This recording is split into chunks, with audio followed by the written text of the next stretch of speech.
गुरु गोविंद उदाय पीर, गुरु गोविंद उदाय पीर। वाहेगुरु जी का खालसा, वाहेगुरु जी की फतेह, सतनाम जोहार। भाई साहब मानवता चैनल देख रहे सभी दर्शकों का बहुत बहुत स्वागत है। मैं हूँ जगदीश सत्तामी। आज हमारे साथ जुड़े हुए मेहमानों का मैं परिचय करा दूं। हमारे साथ रायपुर से जयंती कोटे जी जुड़ी हुई है, उनका बहुत बहुत स्वागत करते हैं। हमारे साथ उड़ीसा राउरकेला से चरणजीत सिंह साहब जुड़ गए हैं, उनका भी बहुत बहुत स्वागत करते हैं। चरणजीत सिंह साहब, वॉइस ऑफ मानवता चैनल में आपका बहुत बहुत स्वागत है। हमारे साथ संतोष साहू साहब जुड़ गए हैं, उनके साथ छत्तीसगढ़ के मुख्यमंत्री के परम आदरणीय दाऊ नंद कुमार जी हमारे साथ जुड़ रहे हैं, उनका भी बहुत स्वागत करते हैं। और आज के इस कार्यक्रम के प्रायोजक डॉक्टर कृपाल सिंह साहब का, मेघराज जी का हम स्पेशल धन्यवाद करते हैं कि गुरु जी के प्रकाश पर्व के अवसर पर उन्होंने ये स्पेशल एपिसोड का टाइम दिया हुआ है। तो आज के इस अवसर पर हम गुरु गोविंद सिंह साहब का है। इस अवसर पर आज हम दूसरे दिन, मुझे लगता है थोड़ी डिस्टरबेंस आवाज आ रही है, थोड़ा इसको साइलेंट करें जितने भी मोबाइल से आ रही है। सिंह साहब, थोड़ा आपके यहाँ से आवाज आ रही है क्या? जी, मुझे लगता है उनके यहाँ से आवाज आ रही थी।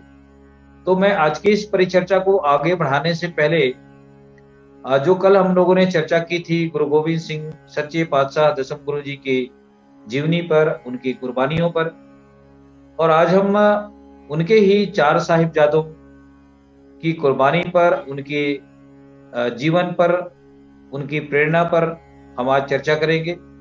और इस अवसर पर मैं हमारे जो मेहमान जुड़े हुए हैं सभी मेहमानों से हम बारी बारी से उनके विचार जानना चाहेंगे, उनकी प्रेरणा को भी हम जानना चाहेंगे।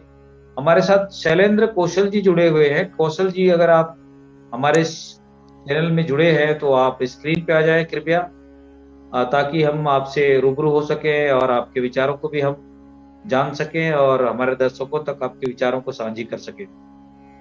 तो आपसे निवेदन है कि आप स्क्रीन पे आ जाएं प्लीज। मैं चरणजीत सिंह साहब से निवेदन करूंगा कि अपनी आवाज को म्यूट करें। हेलो सर, अपनी आवाज को म्यूट करें जी। मैं सबसे पहले सवाल को लेकर चरणजीत सिंह साहब के पास उड़ीसा लेकर चलना चाहूंगा, जो राउरकेला से हमारे साथ जुड़ गए हैं। चरणजीत सिंह साहब, आज की हमारी जो दूसरी एपिसोड है, मैं अगर सुन पा रहे हैं तो गुरु गोविंद सिंह साहब का जो जीवन संघर्ष है, जो उन्होंने मानवता के लिए जो संघर्ष किए, युद्ध लड़े, जुल्म अन्याय के खिलाफ उन्होंने जो संघर्ष किया, उनके बारे में थोड़ा संक्षिप्त विचारधारा को रखते हुए उनके 4 साहिबजादों की जो कुर्बानियां हैं वो मानवता के लिए कितनी प्रेरणा भरी है, इस पर आप अपने ख्याल रखें। चरणजीत सिंह साहब।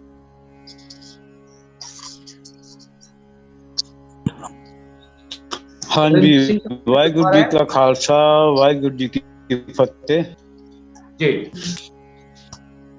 साध संगत जी, गुरु गोबिंद सिंह जी ने अपने 42 साल की उम्र विच जो कारनामे कीते ने वो मनुष्य जाति वास्ते बहुत ही भरपूर, सोहने और कामयाब रहे ने। उन्होंने अपने अखीरले समय विच सानू शब्द गुरु दे नाल जोड़िया जी। उन्होंने कहा देहधारी गुरु नूं नहीं मनना, तुसीं शब्द गुरु नूं जिहड़े सवाल करने ने उहदा जवाब भी तुहानूं मिलेगा। ते शब्द गुरु उन्हां दी असीं ज्यादा कुछ ज्ञान प्राप्त करन वास्ते सानू वो भाषा होनी चाहिए है, पंजाबी भाषा जां हिंदी भाषा च जां इंग्लिश भाषा च उन्हां दी बाणी नूं, उन्हां दे ख्यालां नूं आम जग जीवन तक पहुंचाया जाए, मनुष्य जाति तक पहुंचाया जाए कि उन्होंने जिहड़े कारनामे कीते ने, की कीते ने, किस तरह कीते ने।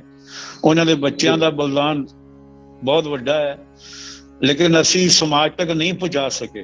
असी अपने तक सीमित रखिया उन्होंने। असी उसनूं कोशिश करिए कि असी उसनूं वंडीए। घट तो घट सानू पहला पंजाबी भाषा गुरमुखी अखर आउणगे।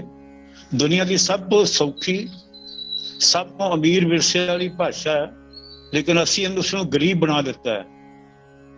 उसनूं मनण ਅੱਜ 80% ਨੂੰ ਪੰਜਾਬੀ ਭਾਸ਼ਾ ਨਹੀਂ ਆਉਂਦੀ ਜੀ ਤੇ ਅਸੀਂ ਗੁਰੂ ਨਾਲ ਗੱਲ ਕਿਸ ਤਰ੍ਹਾਂ ਕਰਾਂਗੇ, ਕਿਹੜੀ ਭਾਸ਼ਾ 'ਚ ਕਰਾਂਗੇ? ਜਿਹੜੇ ਉਹਨਾਂ ਨੇ ਸ਼ਬਦ ਲਿਖੇ ਨੇ, ਸੂਰਾ ਸੋ ਪਹਿਚਾਨੀਏ ਜੋ ਲੜੇ ਦੀਨ ਕੇ ਹੇਤ, ਪੁਰਜਾ ਪੁਰਜਾ ਕੱਟ ਮਰੇ ਕਬੂ ਨਾ ਛਾੜੇ ਖੇਤ, ਦੇ ਸ਼ਿਵਾ ਮਾਰ ਮੋਹਿਤ ਮਨ ਤੇ ਕਬੂ ਨਾ ਡਰੂ। ਤੇ ਸਾਨੂੰ ਭਾਸ਼ਾ ਦੇ ਉੱਪਰ ਵੀ ਥੋੜਾ ਜਿਹਾ ਧਿਆਨ ਦੇਣਾ ਚਾਹੀਦਾ। ਜਿੱਥੇ ਜਿੱਥੇ ਆਪਾਂ ਬੈਠੇ ਹੈਗੇ ਆ, ਅਸੀਂ ਪਹਿਲਾਂ ਆਪ ਸਿੱਖੀਏ। 35 ਅੱਖਰ ਨੇ, ਜਿਆਦਾ ਚਾਈਨੀ ਭਾਸ਼ਾ ਦੇ 2700 ਅੱਖਰ ਨੇ, ਜਾਪਾਨੀ ਭਾਸ਼ਾ ਦੇ 2100 ਅੱਖਰ ਨੇ, ਤੇ ਸਾਨੂੰ ਸਿਰਫ 35 ਅੱਖਰਾਂ ਦਾ ਗਿਆਨ ਪ੍ਰਾਪਤ ਕਰਕੇ ਅੱਗੇ ਚੱਲਣਾ ਜੀ। ਤੇ ਵਾਹਿਗੁਰੂ ਕਿਰਪਾ ਕਰਨ। ਹਾਂਜੀ, ਅਸੀਂ ਉਹਨਾਂ ਦੇ ਕਾਰਨਾਮੇ ਜਿਹੜੇ ਕੀਤੇ ਨੇ, ਜੋ ਸਮਾਜ ਵਾਸਤੇ ਕੀਤਾ ਉਹਨਾਂ ਨੇ, ਅੱਜ ਲੈ ਰਹੇ ਹਾਂ, ਆਜ਼ਾਦੀ ਦਾ ਆਨੰਦ ਮਾਣ ਰਹੇ ਹਾਂ।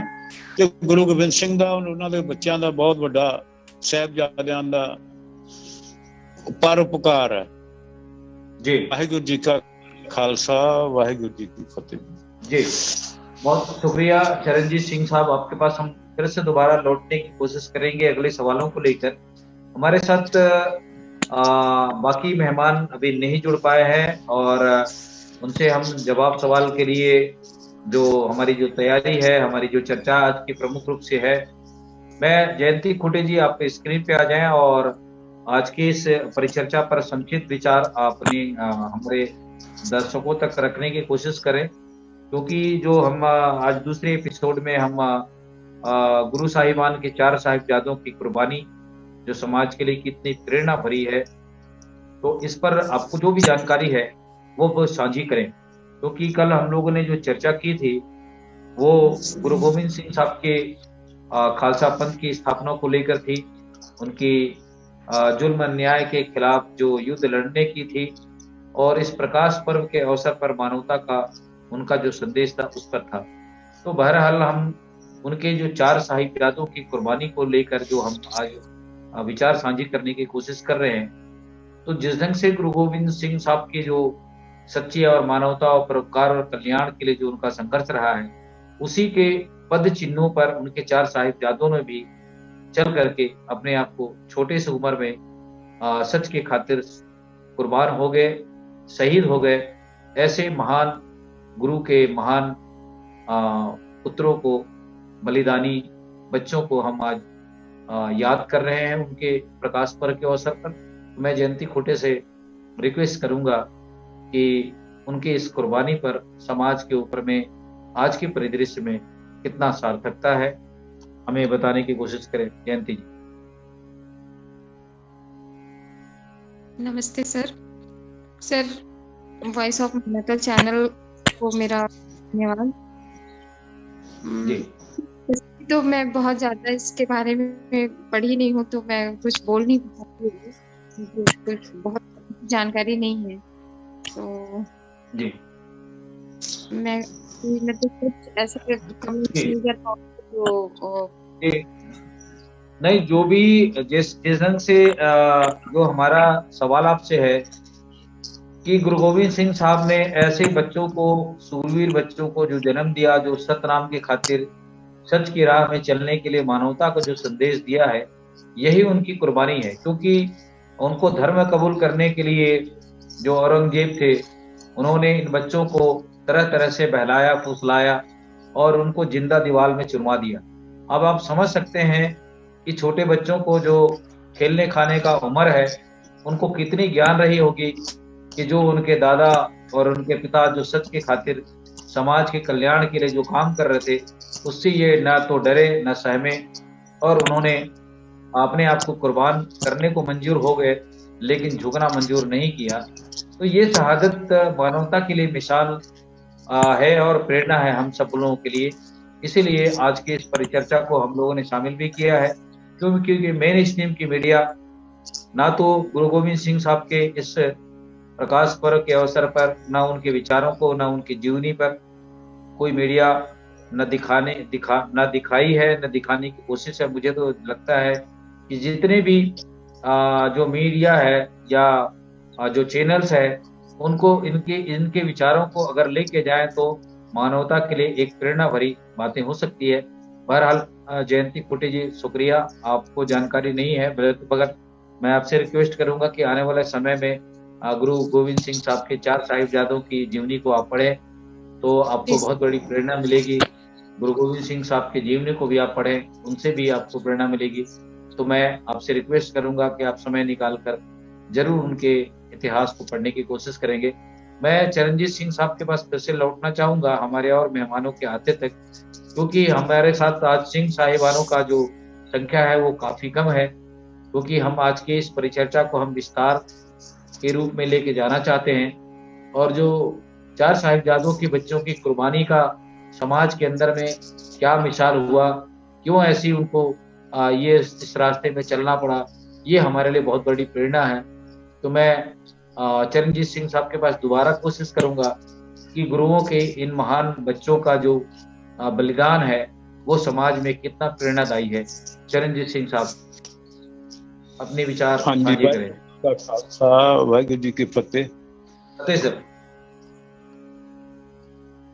बच्चों ने अपने माँ बाप से और दादी से जो सीख ली थी, आज भी हमारे परिवारों में माताओं को, दादियों को, नानियों को, बच्चों को हम लोग क्या दे रहे हैं, इस पर ध्यान देने का बहुत जरूरत है। घरों में अच्छा लिटरेचर नहीं है। घरों में आज का जमाने में टीवी चैनल जो हम देख रहे हैं उससे कुछ मिलता नहीं प्रेरणा। कम से कम अगर घर में अच्छा लिटरेचर आ जाए, ये साखियां आ जाए हिंदी में लिखी हुई, इंग्लिश में लिखी हुई, पंजाबी में लिखी हुई, पढ़ के अपने बच्चे को सीखेंगे, माताओं को कुछ पता चलेगा। आज सब खालम खाली हैं। हम लोग चैनल से अमीर नहीं कर सकते, पेपरों से अमीर नहीं कर रहे हैं, तो अमीर कहाँ से होगी? तो हम लोग को उस तरफ चलना पड़ेगा कि अच्छी बुक्स, अच्छी लाइब्रेरी, हमारे घर में छोटी लाइब्रेरी हो, एरिया में हो, जहां जहां हमारा समाज है, रहता है, वहां इनकी जीवनी के बारे में लिख के बांटा जाए, हम लोग को पता चले, दूसरों को पता चले। तो ये सब सीखने के लिए हम लोग को कुछ ना कुछ आगे बढ़ना पड़ेगा। आप और हमको सबको मिलके करना पड़ेगा। गुरु तेग बहादुर, गुरु अर्जन देव जी, गुरु माता गुजरी जी ने जो दिया है, तो समाज को आज पता नहीं है, हम लोग को नहीं पता है, तो आगे हम लोग क्या बताएंगे आने वाली पीढ़ी को? तो उसके लिए हम लोग को ये सब अच्छा लिटरेचर जहां जहां मिलता है वहां से मंगा के बांटना चाहिए। लोगों को ज्यादा जागरूक करना पड़ेगा, तभी कुछ समाज की सेवा मिलके कर सकते हैं। धन्यवाद जी। जी बहुत शुक्रिया चरणजीत सिंह साहब। आपने बहुत अच्छे टॉपिक पर आपने बातें कही, क्योंकि इतिहास की जानकारी जब तक हम किताब नहीं पढ़ेंगे तो हम इतिहास की जानकारी नहीं रख सकते, और जब इतिहास की जानकारी नहीं रख सकते हैं, साहित्य की जानकारी नहीं रख सकते, तो हम समाज को आईना भी नहीं दिखा सकते। ये सत्य है कि जिस समाज में संस्कृति, साहित्य और विरासत की जानकारी ना हो, वो समाज मुर्दा समान हो जाता है। और सिख इतिहास में हमारे पास सब कुछ है, इतिहास भी है, गुरु ग्रंथ साहिब भी है और बहुत सारे लिटरेचर भी, लेकिन इन सारी चीजों को जन जन तक हमको लेके जाने की जरूरत है। गुरु ग्रंथ साहिब के विचारों को भी जन जन तक लेके जाने की जरूरत है, तभी हम सच्ची राह में ले जा सकते हैं। और हम के माध्यम से जो गुरुओं ने हमें सीख दी है उसको हम आगे ले जा सकते हैं और मानवता का कल्याण कर सकते हैं। बहुत शुक्रिया चरणजीत सिंह साहब, आपने बहुत अच्छी बातें रखी है। मैं हमारे साथ कृपाल सिंह साहब अमेरिका से जुड़ गए हैं। बहुत स्वागत है। वाहिगुरु जी का खालसा, वाहिगुरु जी की फतेह। कृपाल सिंह साहब आज हमारे साथ उड़ीसा से चरणजीत सिंह साहब जुड़े हैं। उन्होंने अभी अपनी विचार साझी करी है और राउरकेला से है। राउरकेला के पास ही हमारी जो बिटिया रूपसा रहती है और उसी शहर से जुड़े हुए हैं। तो मैं कृपाल सिंह साहब से निवेदन करूंगा कि हम आज गुरु गोविंद सिंह साहब के 4 साहिबजादों की कुर्बानी को लेकर चर्चा कर रहे हैं, तो इस बाबत अपने विचार साझी करें कृपाल सिंह साहब। वाहिगुरु जी का Khalsa.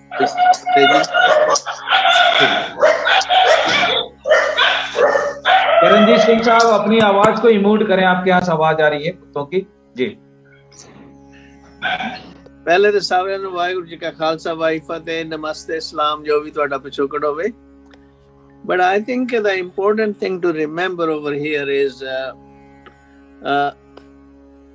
that no father really wants his children to die. Look at us, our own children. Would we want them to die? We want them to be sacrificed. We certainly won't. And here we see the uniqueness of Guru Gobind Singh. Not that he chose for his children to die, but the circumstances were such in which the children, because of the strength of their character, strength of their training, because of the strength of the teachings from their grandfather, grandmother, their father, the mothers, and other people around, make them so strong in their belief and so determined that faith in human rights is the most important thing. And it can only be expressed by belief in the oneness of God and oneness of creation. They inherited that viewpoint from their ancestors and immediate surroundings. So they not only inherited, but they implemented it in their lives. That's where the wonderful thing, when we view about their uniqueness. Of course, their father was a model for them. The grandfather and grandmother, they were all great models, grandfather too. So learning and taking pride in the background, because Gurbani says, Babaniya kahaniyan put sput kare. It's the knowledge of your ancestors and their uniqueness and their sacrifices help you develop faith, courage, and ability to sacrifice if it becomes necessary. That's where the background lies.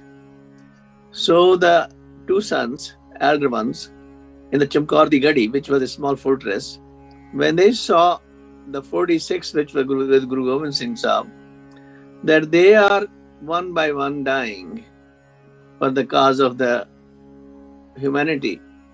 So they asked permission for them to follow the same. And the Guru did not hesitate to let them go. Not that of them, but he applauded the request they made, that how they are willing of their own to lay their life if necessary for the protection, for the defense of the cause of human freedom, human rights.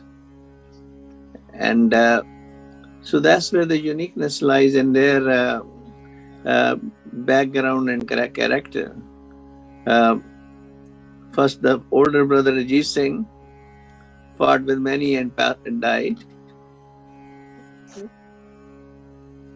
And brother followed by the older brother's example. And then a similar kind of thing happened. The sons with Mata Gujri, they were arrested in Sarhand. And when they tried to change them and convert them to Islam and give them all kinds of briberies and all kinds of inducements and all, they refused. Their belief, as they inherited from their ancestors, that came first. So, lesson to me in all this is that this uniqueness of these martyrs, young martyrs, is a great lesson for us to share with our posterity, with our children and among ourselves. The more we deliberate, more we talk, more vichar kare is par, they'll give us more ways how to deal with our contemporary issues. Waheguru ji का खालसा वाहिगुरू फतेह। जी बहुत शुक्रिया doctor कृपाल सिंह साहब। हमारे साथ दो मेहमान और जुड़ गए हैं। परमजीत सिंह साहब जुड़ गए हैं, स्क्रीन पे आ जाए वो भी, और उनका बहुत बहुत स्वागत करते हैं। हमारे साथ जसबीर भाटिया साहब जुड़ गए हैं, बहुत स्वागत है जसबीर भाटिया साहब। आज हमारे साथ काफी मेहमान नए जुड़े हैं। चरणजीत सिंह साहब उड़ीसा से जो जुड़े हैं, उनका भी हम अभी विचार सुन रहे थे। सुचिंतन परमजीत सिंह साहब हैं, वो स्क्रीन पे नहीं आ पा रहे हैं, हम उनका परिचय भी जानना चाहेंगे। हमारे साथ शैलेंद्र कौशल जी भी जुड़े हुए हैं, वो भी हमें सुन पा रहे हैं। तो आप स्क्रीन पे आए और अपने विचार साझी करने की कोशिश करें। मैं सुचिंतन परमजीत सिंह का इस चैनल में बहुत बहुत स्वागत करते हैं। वाहिगुरु जी का खालसा, वाहिगुरु जी के फतेह। हमें सुन पा रहे हैं परमजीत सिंह साहब? जी सर, सुन पा रहा हूँ। जी, आप अपना परिचय दें। आप कहाँ से अभी हमारे साथ जुड़े हुए हैं, और आज की इस परिचर्चा पर हम आपके महत्वपूर्ण विचार साझी करने की निवेदन भी करेंगे कि हम गुरु गोविंद सिंह साहब की सच्चे पातशाह की प्रकाश पर्व मना रहे हैं पूरी दुनिया में, और आज हमारा दूसरा दिन है उनके जीवनी पर, उनके विचारों को लेकर।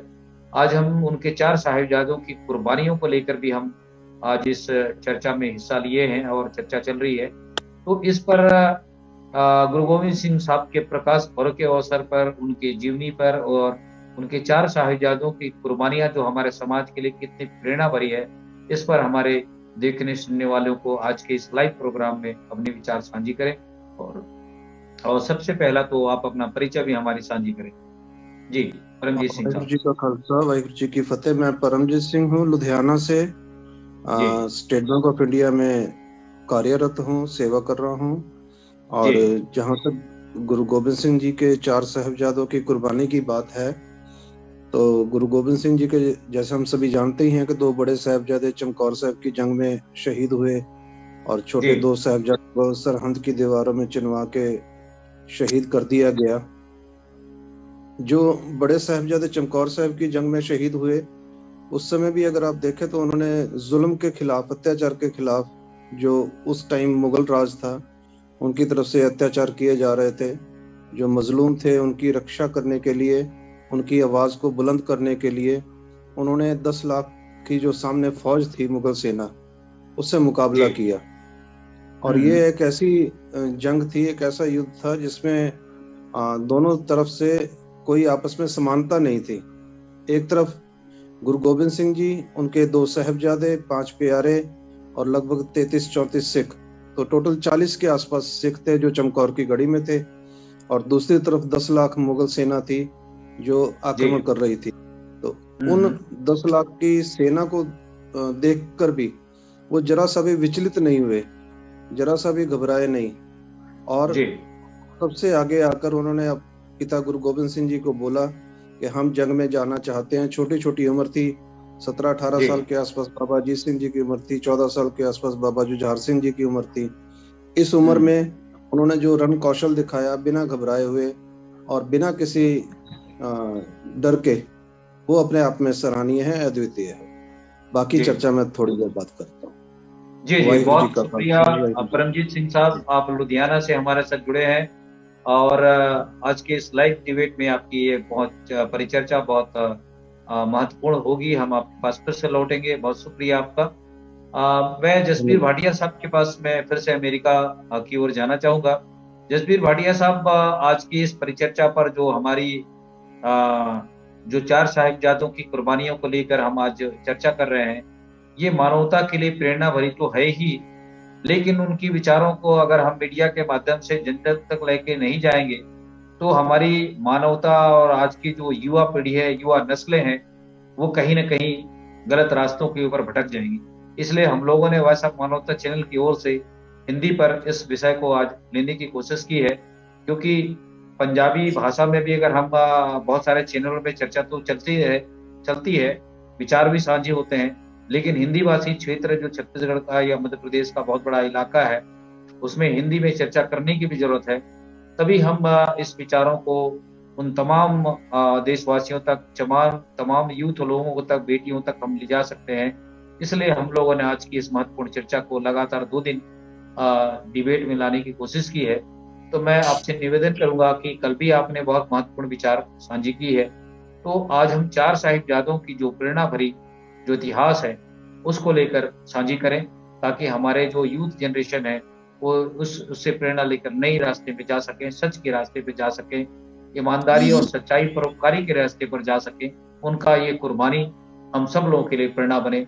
गुरु जी के प्रकाश पर्व के अवसर पर आपसे मैं महत्वपूर्ण विचारों के लिए मैं आपसे विनती करूंगा कि आप विचार साझी करें। जसबीर वाड़िया साहब। वाहिगुरु जी का खालसा, वाहिगुरु जी फतेह, सत श्री अकाल, नमस्कार जी। पहले तो वॉइस ऑफ मानवता को धन्यवाद देता हूँ कि ये जो प्रोग्राम आप कर रहे हैं और अपना संदेश सारे हिंदुस्तान को एटलीस्ट पहुंचा रहे हैं। जी। जहाँ तक बात भाषा की आपने कही, तो गुरु गोविंद सिंह तो पटना में पैदा हुए थे भाई, उनको तो पंजाबी आती नहीं थी उनकी जितनी राइटिंग्स हैं वो ज्यादातर बिहारी या क्या ब्रज भाषा में ही है, या कौन सी बोली मुझे पता नहीं है जी। तो उनका जो बड़ा फेमस कथन है, जो बड़ा इम्पोर्टेंट जो कथन है, मानव की जात सब है एक ही पहचान पाओ जी। तो ये सिद्धांत गुरु नानक से शुरू होता है और आखिर तक एक ही विचारधारा के साथ चलता है। कल हम एक दूसरे नेटवर्क पे बात कर रहे थे, दूसरे ही प्रोग्राम में जी। किसी ने कहा कि भाई जो खास करके जो सिख संप्रदाय से बिलोंग नहीं करते, कि गुरु गोविंद सिंह की फिलॉसफी जो थी वो गुरु नानक से अलग थी। तो मैंने कहा भाई ये कहाँ का सच निकला, ये कहाँ का ख्याल आ गया, क्योंकि गुरु नानक की विचारधारा और गुरु गोविंद सिंह की विचारधारा में कोई अंतर नहीं, लेकिन गुरु गोविंद सिंह उसको आगे दर्जे पर ले गए जो समय की जरूरत थी जी। और वो जरूरत चली आ रही है, बनी आ रही। अत्याचार हो रहे हैं धर्म के नाम पे, जाति के नाम पे, किसी और कई कारण हैं जिसके हिसाब से ये जो अत्याचार का, मैं अत्याचार कहता हूँ, जो अगर दलित लोगों के साथ अन्याय होता है तो वो भी अत्याचार है, अपने तरफ से अत्याचार है। तो गुरु साहब इन अत्याचारों के अगेंस्ट उन्होंने युद्ध किया, क्योंकि युद्ध की ही समय की जरूरत थी। ये इतना भी नहीं कि जिस सिद्धांतों के लिए वो उन्होंने अपने सिखों को, फिर खालसा पंथ को ये तैयार किया कि वो जो मानवता के अधिकार हैं, अभी डॉक्टर कृपाल सिंह जी ने कहा कि फंडामेंटल जो सबसे बेसिक, सबसे जो मूल बात है वो इंसान के मूल अधिकार है जी। इंसान स्वतंत्र पैदा हुआ है, ना तो उसके ऊपर कोई धर्म का ठप्पा होता है, ना किसी जाति का ठप्पा होता है, ना किसी देश का ठप्पा होता है। वो तो सब ठप्पे उसके जो समाज है उसके ऊपर लगा देते, और उसके हिसाब से जो उसके साथ न्याय या अन्याय होता है ये समाज के कारण है। तो इन सब के खिलाफ जो गुरु साहब ने जो अपना सिद्धांत और अपना जीवन दान दिया, उसका कोई संसार में सानी नहीं है जी। तो फिर वो वही बात कहूंगा, उसने कहा जी अहिंसा परमो धर्मा है। गुरु गोविंद सिंह साहब जी ने तो अहिंसा की, उनको ये पता नहीं गीता क्या कहती है। जब श्री कृष्ण अर्जुन को बताते हैं तो पहले उन्होंने कहा हाँ हिंसा परम धर्म है, लेकिन धर्म की रक्षा के लिए हिंसा भी ऊपर का धर्म है। तो ये बात हमारे देश के अंदर, हमारे साहित्य के अंदर, हमारी संस्कृति के अंदर है। और गुरु साहब ने उस समय की पहचान को देखते हुए ये जो युद्ध की जो बात चली, अपने सिखों को सशस्त्र किया, वो जरूरी था। वो सिर्फ उस वक्त कोई उनका कोई ख्याल किसी क्षेत्र को जीत करके कोई राज पैदा करना नहीं था। जैसे पहले भी मैंने कहा है कि गुरु साहब का जो लक्ष्य था सारा देश था। जो 5 प्यारे बनाए उन्होंने पहले, उनमें से एक ही पंजाब के, बाकी सब दूसरे प्रांतों से थे, उड़ीसा से, गुजरात से, मध्य प्रदेश से, उत्तर प्रदेश से। तो उन्होंने सारे ही देश को एक क्रांति की तरफ लेके गए ताकि वो अपने मानव अधिकारों को पूर्ण कर सके जी। और ये जो शिक्षा है ये चली आ रही है गुरु नानक से। गुरु नानक ने अपने प्यारे शब्दों में, बड़े सख्त वचनों में कहा, राजेशी मुकद्दम कुत्ते। इससे बड़ी स्ट्रांग और क्या भाषा हो सकती है। ये उस वक्त के शासकों को शी कहा, जो शेर जो बेचारे दूसरे जानवरों को मारते हैं, और उनके मुकद्दम जो उनके ऑफिशियल हैं, जो उनके कारकर्दे हैं, उनको कुत्ते कहा। तो यही बात जो आगे चल के गुरु साहब ने कहा, समय आ गया है, क्योंकि इस अत्याचार को खत्म करने का और कोई तरीका नहीं। और ये बात उनके बच्चों में, उनके सिखों में उन्होंने कोई अंतर नहीं रखा। उनके लिए अपने बच्चे और दूसरे खालसा सिख के दूसरा बराबर थे। तो इसलिए जब साहिबजादों ने खुद जाके लड़ने की जो मांग की, तो गुरु साहब ने उनको ये प्रदान किया और खुद तैयार करके उनको जम पे भेजा। जैसे अभी मेरे वीर जी ने, परमजीत सिंह जी ने कहा, एक क्यास करो, एक सोचो, एक ख्याल करो कि एक तरफ 10 लाख की फौज, सशस्त्र मुगल फौज, और उसके साथ साथ पहाड़ी हिंदू राजों की फौज, उनके पास सब किस्म के हथियार, और गढ़ी के अंदर कुछ गिने चुने 40 लोग और 2 बच्चे, और एक बच्चा दो साहिबजादों, 2 सिंहों के साथ बाहर निकलता है। 3 लोग लड़ते हैं 10 लाख से। कोई ये लड़ाई है कोई? जी, ये शर्म आनी चाहिए थी उस मुगल जो शासकों को, कि ये किससे लड़ रहे हैं, किनसे लड़ रहे हैं, किसके लिए लड़ रहे हैं। तो ये उनको एक बेशर्म करने का तरीका था कि तुम क्या हो, इतनी बड़ी फौज लेके आए हो 3 बच्चों के साथ लड़ने के लिए, ये तुम्हारा शौर्य है, ये तुम्हारी वीरता। तो सिद्धांत के लिए लड़े वो, और सिद्धांत ही सबसे ऊपर है। सिद्धांत के बगैर हमारा जीवन जो है वो एक गुलामी का जीवन है, और सिद्धांत है हम आजाद हैं, हमारा हर इंसान की अपनी वैल्यू है। हर एक इंसान उतना ही प्रेशियस है जितना दूसरा है, उतना ही कीमती है, कोई किसी से कम नहीं। मानस की जात सब है, एक ही पहचान, सब बराबर है, स्त्री हो पुरुष हो। तो ये बात जो है, ये साबित करने के लिए गुरु साहब ने ये कदम उठाया था।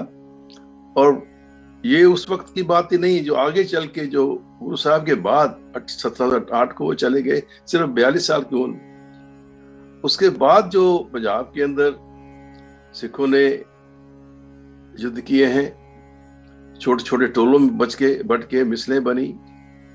उसके बाद महाराज रणजीत सिंह आ गए। तो हम पर हमेशा के लिए भारत से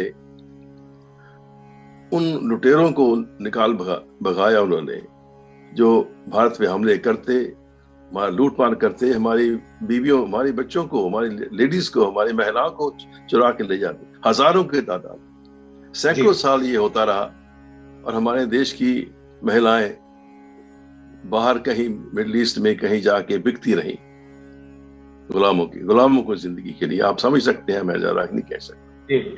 तो ये बात जो है, उन सबसे बड़ी बात उनका जो गुरु साहब का जो देन है इस देश के लिए, वो ये है ना, एक शक्ति पैदा की, ऐसी एक क्रांतिकारी भावना पैदा की, एक ऐसा जोश पैदा किया, एक ऐसा जज्बा पैदा किया, ताकि वो भारत को स्वतंत्र रख सके और भारत को अखंड कर रख सके। तो उनकी वजह से भारत जो है, पेशावर से लेके कन्याकुमारी तक एक देश बना रहा। बाद में भारत की पॉलिटिक्स आप जानते हैं। तो मेरा यही कहने का मतलब है, गुरु गोविंद सिंह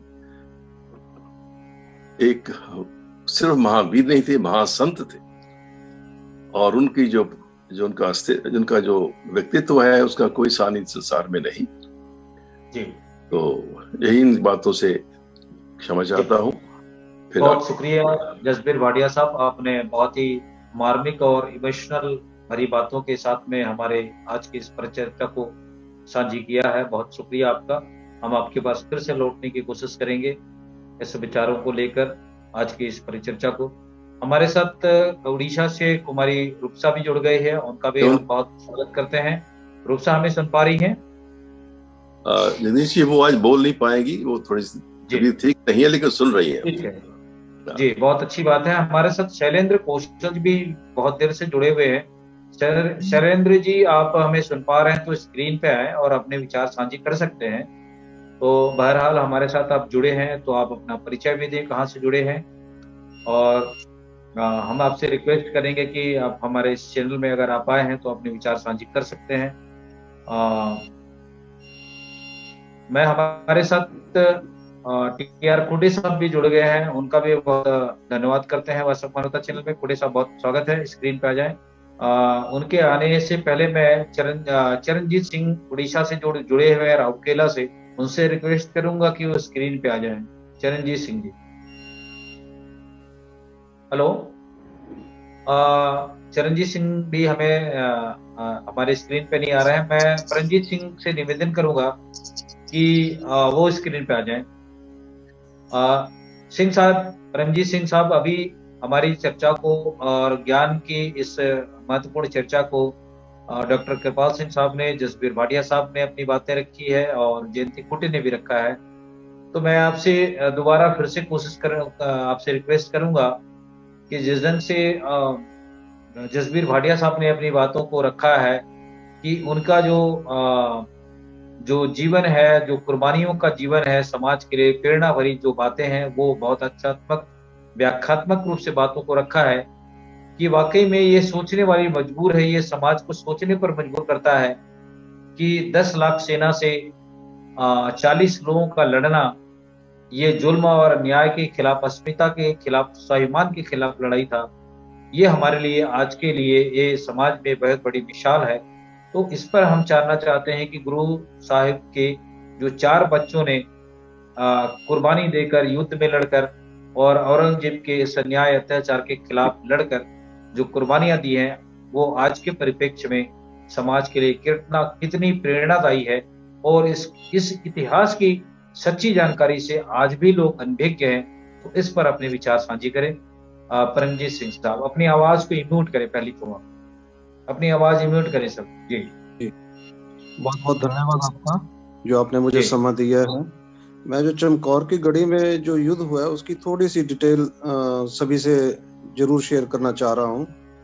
गुरु गोविंद सिंह जी और उनका काफिला जब अनंतपुर साहिब से 6 और 7 पोह की रात थी, पौष का महीना जो है, 6 और 7 पौष की रात को अनंतपुर साहिब के किले में से निकले हैं गुरु गोविंद सिंह जी। सरसा नदी के किनारे पहुंचे हैं और वहां पर सारा परिवार उनका बिछड़ गया है। एक तरफ तो गुरु गोविंद सिंह जी और दोनों साहिबजादे और कुछ सिंह जो चमकौर की गढ़ी की तरफ आए हैं, चमकौर साहिब की तरफ आए हैं। छोटे साहिबजादे माता गुजरी जी ये सरहंद की तरफ आ गए हैं, जहाँ सबसे पहले वो सहेड़ी से पहले एक और गांव में कुमा माशकी के घर पे रुके हैं। तीसरा एक और परिवार का हिस्सा जो दिल्ली की तरफ चले गए हैं। तो वहां पर गुरु गोविंद सिंह जी का सारा परिवार बिछड़ जाता है, लेकिन उनके मन में जो मानवता के प्रति प्रेम है उसमें कोई कमी नहीं आती। मुगल राज का अत्याचार है उसको खत्म करना है, उससे लोहा लेना है, वो उनके मन के अंदर जो उस तरह की भावना वो उसी तरह कायम रहती है। नहीं तो नॉर्मली होता क्या है, आज के अगर परिप्रेक्ष्य में देखें तो हमारा अगर कोई परिवार का बच्चा बिछड़ जाए तो हमारा सारा ध्यान उधर ही केंद्रित हो जाता है कि मैं अपने परिवार का ध्यान सबसे पहले करूं। लेकिन उन्होंने ऐसा नहीं किया। उनके सामने जो मानवता के प्रति प्रेम प्यार था, जो मानवता की रक्षा करने के लिए मुगल राज से लोहा ले रहे थे, उसी को उन्होंने अपनी प्राथमिकता में रखा। चलो, उस दिन शाम को जब चमकौर साहिब पहुंचते हैं तो एक बुद्धि चंद है जिनकी गढ़ी में वो विश्राम करते हैं। सारे सिख भी थके हुए हैं, गुरु गोविंद सिंह जी भी थके हुए हैं, उनके साहिबजादे भी थक गए हैं क्योंकि सारा दिन का सफर करते आ रहे हैं पिछले रात से। रात को जब सभी सिंह सो जाते हैं, आराम करते हैं, जो भी उनको थोड़ा बहुत खाने पीने को मिला, लंगर छका, उसके बाद उन्होंने विश्राम किया, तो गुरु गोविंद सिंह जी एक एक सिख के पास जाकर अपने बच्चों की तरह उनको प्यार करते हैं, उनको दुलार करते हैं, उनके चेहरे पर हाथ फेरते हैं कि ये मेरे जो सिंह हैं, जो मेरे सिख हैं, इन्होंने कल जंग लड़नी है चमकौर की गढ़ी में। वो अपने बच्चों के पास भी जाते हैं, लेकिन अपने जो सिख हैं उनके पास भी जाते हैं और सभी सिखों को आशीर्वाद देते हैं, उनको प्यार करते हैं कि ये सिख पता नहीं अब कल होंगे या नहीं होंगे, उनको नहीं मालूम, लेकिन आज जब उनके साथ हैं तो उनके मन में ये भावना कि ये मेरे बेटों की तरह हैं, मेरे बच्चों की तरह हैं। जितना प्यार वो अपने बच्चों से करते थे, उतना ही प्यार अपने सिखों से भी करते थे। इस बात की गवाही बाद में भी मिलती है। जब चमकौर की जंग हुई उस दिन रात को, जब चमकौर की गढ़ी में से गुरु गोबिंद सिंह जी निकले हैं, माछीवाड़ा की तरफ गए हैं, तो रास्ते में भाई दया सिंह जी जो उनके 5 प्यारों में से एक थे, उनके साथ थे। तो रास्ते में देखा कि बाबा अजीत सिंह जी और बाबा जुझार सिंह जी की लाशें पड़ी हुई हैं। तो भाई दया सिंह जी उनको बोलने लगे कि मैं बाबा अजीत सिंह, बाबा जुझार सिंह, इनकी लाशों को आपको मिलूंगा। तो गुरु गोबिंद सिंह जी ने कहा कि मेरे लिए सभी सिख और मेरे साहिबजादे बराबर है, मैंने इनमें कभी फर्क नहीं रखा। अगर आपने संस्कार करना है, अगर आपने लाशों को संभालना है, तो सभी की लाशों को संभालिए, मेरे सिखों की लाशों को भी संभालिए, साहिबजादों की लाशों को भी संभालिए। अगर आप इस तरह से आपस में डिस्क्रिमिनेशन करेंगे, वितकरा करेंगे कि ये मेरे सिख है, ये मेरे साहिबजादे हैं, ये मुझे परवाह नहीं है। वो इतना प्यार करते थे अपने सिखों से, बच्चों से भी ज्यादा। तभी उन्होंने ये कहा था कि इन पुत्रन के शीश पर वार दिए सुत चार मुए तो क्या हुआ जब जीवत कई हजार। तो उन्होंने अपने सिखों को अपने पुत्रों के समान दर्जा दिया। जब वहां से निकले हैं, चमकौर की गढ़ी में से माछीवाड़ा साहब की तरफ गए हैं, तो माछीवाड़ा में जाकर उन्होंने उस अकाल पुरख को संबोधन करते हुए कहा, मित्र प्यारे नो हाल मुरीदा दा कहना। उन्होंने उस दोनों साहबजादे पहले ऑलरेडी उनसे बिछड़ चुके हैं, जो छोटे साहबजादे हैं, उनका मालूम नहीं उनको कहाँ पर है, माता जी उनके साथ में नहीं है, उनके सुपत्नी उनके साथ में नहीं है, बहुत सारे सिख उनसे बिछड़ चुके हैं, उनको नहीं मालूम वो कहाँ पर होंगे अभी। उसके बाद उनकी आंखों के सामने 2 साहबजादे चमकौर की जंग में शहीद हो जाते हैं, लेकिन फिर भी वो अकाल पुरख का शुक्राना करते हैं। ये इतनी बड़ी बात है जिसको सोच के भी हम कांप उठते हैं कई बार कि गुरु गोबिंद, हमारे घर में थोड़ा सा भी हमारा नुकसान हो जाए तो हम उसके बाद कभी शुक्राना नहीं करते अकाल पुरख का कि चलो अच्छा हो गया, नुकसान हो गया या कुछ हो गया। उनका सारा परिवार बिछड़ गया है, 2 साहबजादे पता नहीं कहाँ होंगे, माताजी पता नहीं कहाँ होंगे, उनकी सुपत्नी पता नहीं कहाँ है, उनके 2 बच्चे उनकी आंखों के सामने शहीद हुए हैं, उनके जान से प्यारे जो सिख थे वो उनकी आंखों के सामने शहीद हुए हैं, लेकिन उसके बावजूद भी वो ऊपर वाले का शुक्राना कर रहे हैं, उसको धन्यवाद कर रहे हैं कि हे अकाल पुरख आपकी कृपा है। तो हमें इससे यह सीख मिलती है आज के संदर्भ में, आज के दौर में, अगर हम कहीं कुछ अपनी तरफ से किसी को कुछ दे पाए, जिस तरह से गुरु गोबिंद सिंह जी ने अपना सर्वंस वार दिया, अपने परिवार को वार दिया, अपने पिता को सबसे पहले शहीद कराया दिल्ली में शीशगंज गुरुद्वारा साहिब जहाँ सुशोभित है, उसके बाद अपने चारों साहिबजादों को, माता जी को, सभी को शहीद करवाया, लेकिन उस अकाल पुरख का शुक्राना करते रहे। तो उस अकाल पुरख के भाने में रहना, उस अकाल पुरख के हुक्म अनुसार अपना जीवन व्यतीत करना, उस अकाल पुरख की रजा में रहना, उनको फिर धन्यवाद करना, ये बहुत बड़ी बात है जो गुरु गोबिंद सिंह जी के जीवन से हमें सीखने को मिलती है। जी वाहिगुरु जी का खालसा, वाहिगुरु जी। बहुत शुक्रिया परमजीत सिंह साहब, आपने बहुत अच्छे से आज की इस परिचर्चा पर व्याख्यात्मक रूप से और सही जानकारी देकर हमारे लोगों को आज की इस प्रेरणा भरी बातों को बताने की कोशिश की है, साझी की है। बहुत धन्यवाद। हमारे साथ टी आर खोटे साहब बौद्धर से जुड़े हुए हैं, बहुत स्वागत है टी आर खोटे साहब। आज हम गुरु गोबिंद सिंह साहब के 4 साहिबजादों की कुर्बानी और उनकी जो प्रेरणा भरी जीवन है उस पर हम चर्चा कर रहे हैं। कल भी आप शामिल थे, आज भी हमारे साथ हैं, और इस महत्वपूर्ण चर्चा को मेन स्ट्रीम की मीडिया न लेकर आई है, न दिखाएगी। तो ऐसा मानवता चैनल पे हम लगातार महान पुरुषों की हमारे इस कुर्बानी को लेकर, जो गुरु के जो 4 साहिबजादों ने जो प्रेरणा दी है, कुर्बानियां दी है, शहादत दी है, उसको जानना भी बहुत जरूरी है। तो आज की इस महत्वपूर्ण चर्चा पर मैं आपसे प्रतिक्रिया के रूप में जो 4 साहिबजादों की कुर्बानी कर उनके जो 2 बच्चों की कुर्बानी को लेकर अभी परमजीत सिंह साहब ने जो बातें कही, बल्कि उनके और जो छोटे जो साहिबजादे थे, जो 5 वर्ष और 7 साल के जो छोटे थे, जिनको दीवार में चुनवा दिया गया, तो उनकी जो कुर्बानी है वो हमारे आज के परिदेश में जो उनकी जो कुर्बानी है वो कितना प्रेरणा है, और सच की खातिर अपने विरासत में मिली इस कुर्बानी को उन्होंने सच्चाई, परोपकारी और जुल्म के खिलाफ शहादत दे करके दुनिया के अंदर में जो मिसाल दिया है, न वो मिसाल किसी और से मिल सकता है, न हमें देखने को मिलेगा। इस बाबत मैं आपकी प्रतिक्रिया के लिए आपसे निवेदन करूंगा कि आप विचार साझी करें। टी आर खोटे साहब।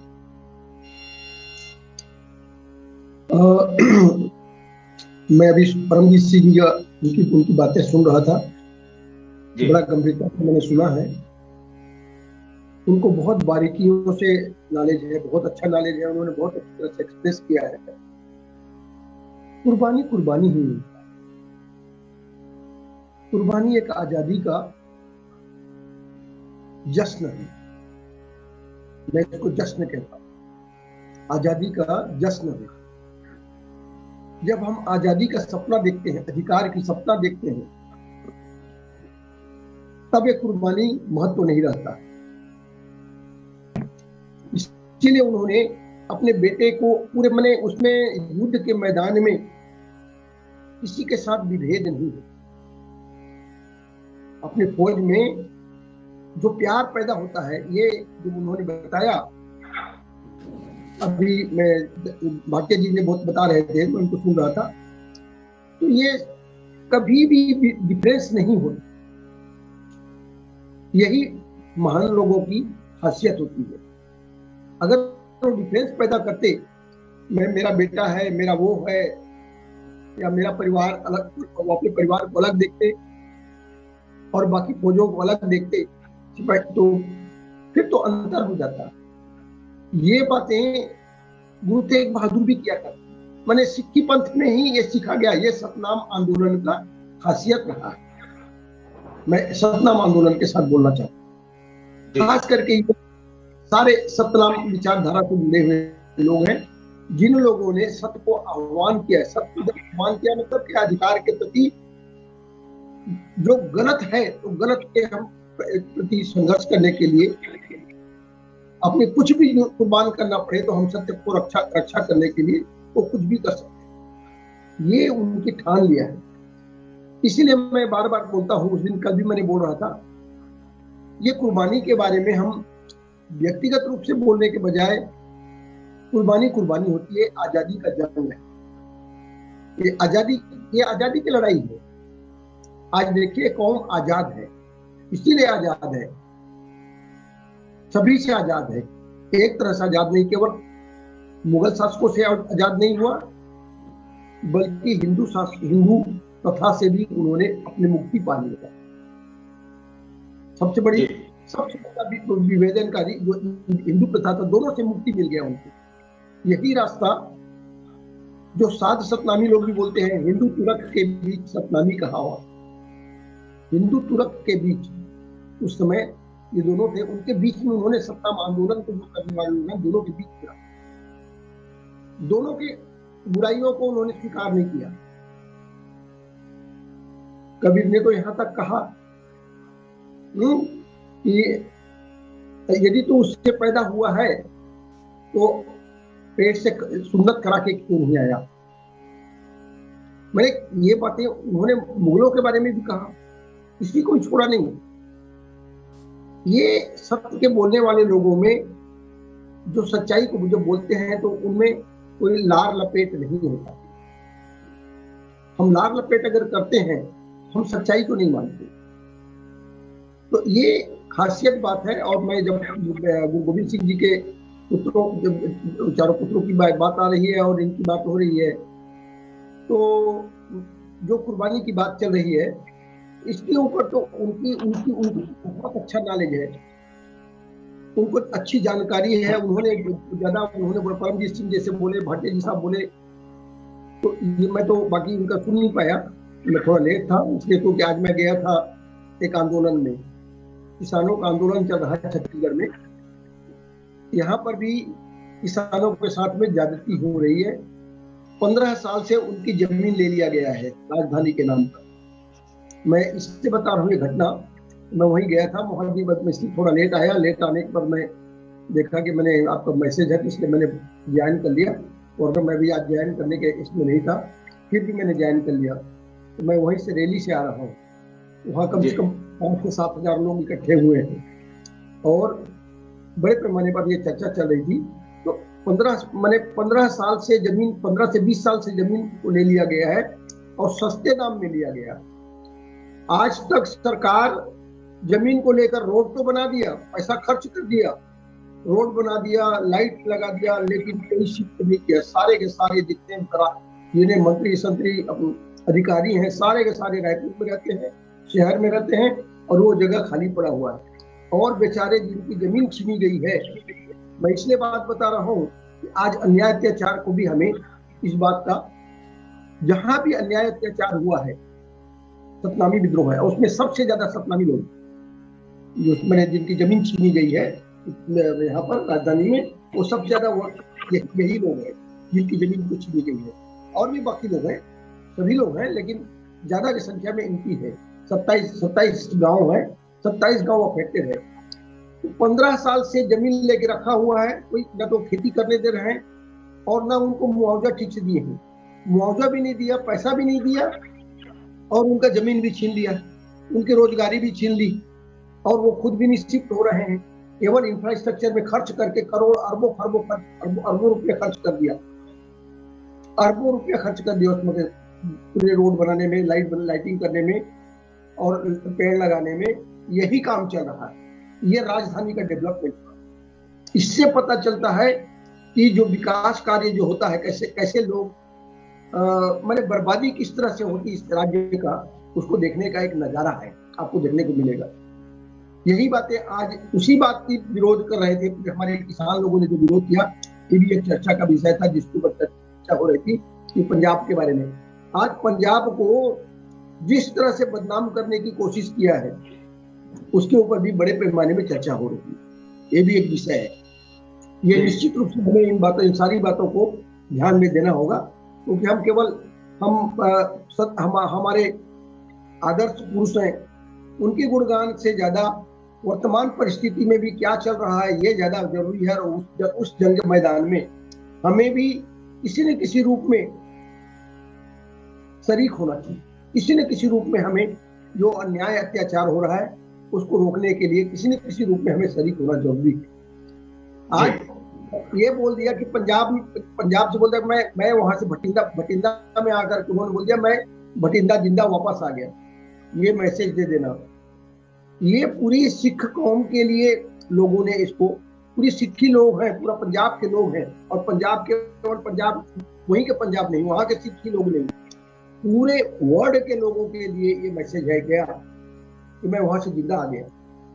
ये क्या कहना चाहते हैं? प्रधानमंत्री बोले, जो प्रधानमंत्री जिनके पास एसपीजी है और स्पेशल फोर्सेस के साथ में 10,000 फोर्स के साथ में वो रैलियां कर रहा है, वो आदमी इस तरह से कितनी बड़ी शर्मनाक बात, ये देश के लिए शर्मनाक बात है।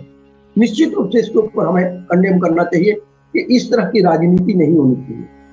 ये तुच्छ राजनीति बोलते, ये कोई बहुत माने अच्छा राजनीति नहीं है, बल्कि तुच्छ राजनीति कहा जाता है।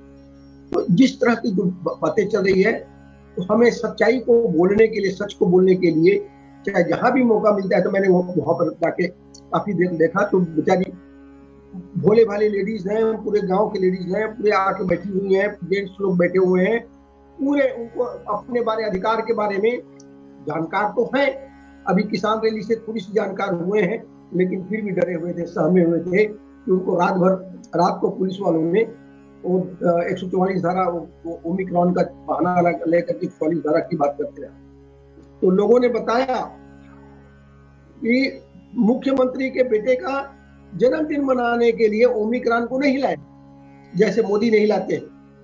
अपने रैलियों को करना होता है तो ओमिक्रॉन भाग जाता है, लेकिन जैसे बाकी समय है ओमिक्रॉन आप वापस आ जाता है। ये खेल हो रहा है। मैंने इस तरह का कोरोना के नाम पर, एक के नाम पर जो खेल हो रहा है, ये शर्मनाक है, ये देश के लिए शर्मनाक है। आज हम जब भी बात कर रहे हैं, हमारे महापुरुषों की बात कर रहे हैं, तो हमें इन सारी चीजों को, जो सच्चाई है, इसके प्रति हमको आगाह होना होगा और हमें सच के लिए तैयार होना होगा। तो मेरा कहना है, आज हम गुरु गोविंद सिंह जी की बात कर रहे हैं और उनकी कुर्बानी की बात कर रहे हैं। अधिकार, मैंने फिर से बोलता हूँ, ये आजादी का जंग है, आजादी की जंग कुर्बानी मांगती, और हमें गर्व से उस कुर्बानी पे गर्व होना चाहिए, उस कुर्बानी पे गर्व होना चाहिए जिस कुर्बानी में जिसने हमें आजादी दिया है। हमें उसके ऊपर दुख मनाने, शोक मनाने का नहीं, बल्कि सीना तान के चलने का है कि हमारे लोगों ने अपनी आजादी के लिए जंग मैदान में सीना तान के चला है। पीठ पीठ पीछे नहीं कहता, पीठ नहीं दिखाया, सीना दिखाया है। तो ये सीना दिखाने का, ये आजादी के लिए सीना दिखाना जरूरी होता है, और यही कहानी है गुरु गोविंद सिंह जी की कहानी, ऐसा मैं महसूस करता हूँ। और मैं जो पढ़ा हूँ, मेरी भी जानकारी है, मैं उसके ऊपर बोल सकते, इसलिए मैं बोलना नहीं चाहता हूँ, उनको ज्यादा जानकारी है तो इसलिए मैं वही बोल रहे हैं, तो मुझे बहुत अच्छा लग रहा है। और मैंने उनकी परमजीत सिंह जी की जो बात सुना, तो उन्होंने जो जिस तरह की बात बताया, निश्चित रूप से काबिले तारीफ है, और हम उनके नमन करते हैं, सच उनकी कुर्बानी को प्रणाम करते हैं, तहे दिल से स्वीकार करते हैं। जी बहुत शुक्रिया टी.आर. खोटे साहब, आपने इस विचार को बहुत अच्छे शब्दों में, अच्छे उदाहरण के साथ हमारे सामने साझी की है। बहुत शुक्रिया, आपके पास हम दोबारा लौटने की कोशिश करेंगे। आज हमारे साथ काफी बुद्धिजीवी ज्ञानी जन जुड़े हुए हैं आज के इस कार्यक्रम में। मैं दोबारा इस चर्चा को आगे बढ़ाने के लिए हमारे साथ शैलेंद्र कौशल जी अभी तक एक भी बार नहीं आए। शैलेंद्र कौशल जी जहां से भी जुड़े हैं, आप स्क्रीन पे आए और अपने विचार साझी करने की कोशिश करें। मैं आपसे बार बार रिक्वेस्ट कर रहा हूं कि अगर आप हमसे जुड़े हैं तो आप स्क्रीन पे आ जाएं। बहरहाल वो हमारे से जुड़े हैं लेकिन स्क्रीन पे नहीं आ पा रहे हैं, माफी चाहते हैं उनसे। आज की इस परिचर्चा के लिए मैं दोबारा फिर से डॉक्टर कृपाल सिंह के पास में लौटना चाहूंगा। कृपाल सिंह साहब, जैसा कि खोटे साहब ने अभी इस बात को रखा है कि सच के साथ चलने के लिए, लड़ाई लड़ने के लिए बहुत सारी कुर्बानी लोगों ने दी है, और ये जो गुरु गोविंद सिंह साहब के 4 साहिबजादों की जो कुर्बानी है, ये मानवता के लिए बहुत बड़ी मिसाल है। इस बाबत मैं आपसे फिर से दोबारा आपसे रिक्वेस्ट करूंगा। उससे पहले मैं थोड़ा सा, हमारे साथ संतोष साहू जी जुड़ गए हैं। संतोष साहू साहब, बहुत स्वागत है आपके साथ में। दाऊ नंद कुमार बघेल जी भी जुड़े हुए हैं। तो आज की जो परिचर्चा है, जिसको आप काफी देर से सुन रहे होंगे या नहीं सुन पाए हैं, तो गुरु गोविंद सिंह साहब के जो 4 साहिबजादे हैं, जिनकी कुर्बानी है, समाज के लिए प्रेरणा है, इस बाबत हम आपकी प्रतिक्रिया जानना चाहते हैं, क्योंकि अभी बहुत सारे बुद्धिजीवी और ज्ञानियों की चर्चा हो चुकी है। तो संतोष साहू साहब, आप आज की इस परिचर्चा को आगे बढ़ाएं। संतोष साहू साहब जी, मैं विलम्ब से आया, कुछ जरूरी मीटिंग चल रहा था। हम उत्तराखंड के रुड़की, देहरादून के आसपास हैं, तो इस वजह से विलम्ब हुआ, उसके लिए क्षमा। बाकी मैं ज्यादा चर्चा सुन नहीं पाया हूँ, पर मैं इतना कहना चाहता हूँ कि श्री गुरु गोविंद सिंह जी का जो योगदान भारत में है, जो अत्याचारी बर्बर शासकों का अंत हुआ, उसका श्रेय अगर किसी एक आदमी को दिया जाए तो वो श्री गुरु गोविंद सिंह जी हैं, जो मुगलिया सल्तनत के अत्याचार, अन्याय और शोषण और भारत में जो जुल्म जाती था, उसका अगर कोई अंत किया तो एक नाम लिया जा सकता है। और कुर्बानी की बात है तो इतिहास में दूसरा कोई मिसाल नहीं मिलेगा। उन्होंने अपने पूरे परिवार का, 4 साहिबजादों का, जिस तरीके से वो जानते हुए कि ये युद्ध, एक तरफ लाखों सैनिक हैं, 10 लाख सैनिक से 40-42 लोगों को लड़ने के लिए वो जो क्या कहें, युद्ध कौशल ही कह सकते हैं, कि सब जानते हुए अपने पुत्रों को अपने हाथ से तैयार कर ये रण क्षेत्र में भेजकर भारत की अस्मिता को बचाने के लिए वो जो कार्य किए, उसके लिए तो हम साधारण लोग हैं, हमारे पास शब्द नहीं है। और भारत में मैं बार बार कहता हूँ कि भारत में अगर कोई सबसे बड़ा बात हुआ तो इतिहास का घोटाला हुआ। विश्व में ऐसी घटनाएं कहीं नहीं घटी होंगी जो भारत में श्री गुरु गोविंद सिंह जी के साथ घटी हैं, जो दुनिया में अद्वितीय है, उसका कहीं तुलना नहीं कर सकते, उसका कहीं मिसाल नहीं ढूंढ सकते, विश्व में कहीं उसके उदाहरण नहीं है। इतनी बड़ी कुर्बानी को भारत के लोग, जिन भारतीयों के लिए, भारत के लिए, भारत की इज्जत, आबरू, मानवता के लिए, इंसानियत के लिए वो जो कुर्बानी, अपने पूरे परिवार को ये जानते हुए कि ये बचेंगे नहीं, एक तरफ लाखों सैनिक हैं और एक तरफ 4-5 लोग जा रहे हैं, फिर भी दिन भर युद्ध लड़े। वो कैसा रणनीति रहा होगा, कैसा वो उत्साह और क्षमता रहा होगा, इसके लिए भी शब्द नहीं है। मैं अभी जो श्री गुरु गोविंद सिंह जी का प्रकाश सप्ताह चल रहा है, मैं उनको नमन करता हूं। और वो भारत के महान वीर हैं, उनका जो गाथा है, शौर्य गाथा है, वो सिर्फ पंजाब के लिए काम नहीं किए, पूरे भारत के लिए काम किए। उसको पूरे भारत के साथ साथ विश्व के लोग उनको जाने समझें, और उनकी देश के लिए जो उन्होंने कुर्बानी दी है, पूरे अपने परिवार को वो भारत के लिए कुर्बान कर दिए। इस बात को दुनिया के लोग जाने और प्रेरणा लें कि मातृभूमि की रक्षा के लिए अगर दुनिया में सबसे बड़ा योगदान और कुर्बानी कोई दिया है, जिसके पूरे सबूत हैं, डे टू डे एविडेंस हैं, तो वो कोई और नहीं, श्री गुरु गोविंद सिंह जी हैं। मैं आपके वॉइस ऑफ मानवता के माध्यम से उनको नमन करता हूँ, और आपने मुझे अवसर दिया उसके लिए बहुत बहुत धन्यवाद।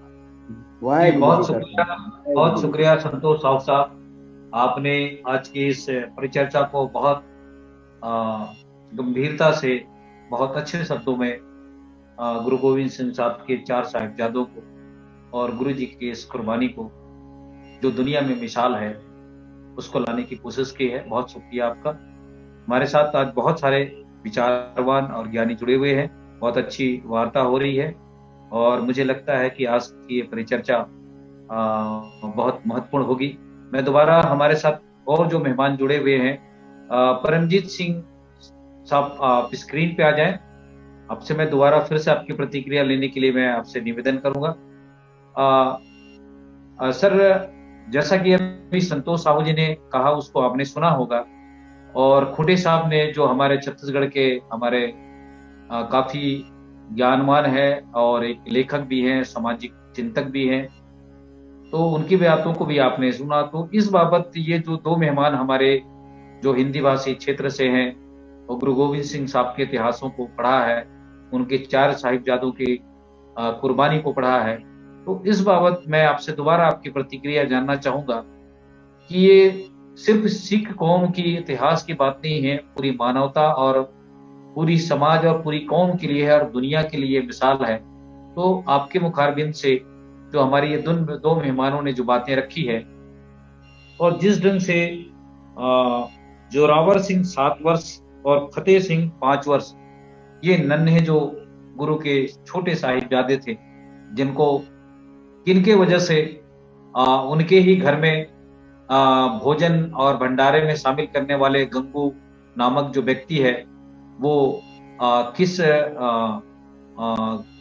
तरह से उन बच्चों को उनके हवाले कर दिया, और इन बच्चों ने जो सच्चाई और ईमानदारी के साथ अपने दादा और अपने पिताजी की जो मिले विरासत को लेकर उन्होंने बड़ी निडरता से, बिना भय से कुर्बान हो गए। इस बाबत मैं आपकी प्रतिक्रिया को लेना चाहूंगा, क्योंकि इन जो छोटे बच्चों का उम्र है वो खेलने खाने का था, और उन्होंने भी सच्चाई और ईमानदारी के साथ में इतनी बड़ी कुर्बानियां जो दी है। इस बाबत मैं आपसे जानना चाहूंगा कि ये इन बच्चों का, इन जो साहिबजादों की जो कुर्बानी है, वो हमारे आज के परिदृश्य में, आज की जो युवा पीढ़ी के लिए कितना कारगर है। आप अपनी विचार साझी करें। परमजीत सिंह साहब, बहुत बहुत धन्यवाद। आपने मुझे फिर से मौका दिया है कि साहिबजादों की शहीदी के बारे में आपसे कुछ चर्चा साझी करूं। मैं अपने आप को सबसे पहले बहुत सौभाग्यशाली समझता हूं कि मुझे 4 साहिबजादों के इतिहास लिखने का मौका मिला है। जी, का भी मौका मिला। एक पुस्तक 4 साहिबजादे इस नाम से प्रकाशित भी हुई है, जिसकी लगभग 8000 कॉपीज ऑलरेडी वितरित की जा चुकी हैं। तो उसी दौरान जब मैंने ये पुस्तक लिख रहा था, तो मुझे 4 साहिबजादों का इतिहास बहुत बारीकी से अध्ययन करने का मौका मिला। छोटे साहिबजादे, जैसे मैंने पहले भी जिक्र किया कि 7 पोह की वो दिन था, सुबह थी, जब गुरु साहब और उनका सारा परिवार बिछड़ गया। तो छोटे साहिबजादे बाबा जोरावर सिंह जी, बाबा फतेह सिंह जी और माता गुजर कौर जी, जो उनके दादी जी थे, गुरु गोविंद सिंह जी के माता जी, बच्चों के दादी जी, तो ये एक अलग सुनसान रास्ते में जंगल की ओर चल पड़े, क्योंकि रास्ते का मालूम नहीं था कि आगे कहाँ जाना है। गुरु गोविंद सिंह जी के और उनके जो सिख थे, जो बाकी 2 बड़े साहिबजादे थे, उनका कुछ मालूम नहीं था वो किधर गए हैं। तो रास्ता भटक गए। भटके हुए रास्ते से चलते चलते उस रात को ये एक ढेरा पिंड है, गांव है सरसा नदी से कुछ दूर, वहां जाकर ये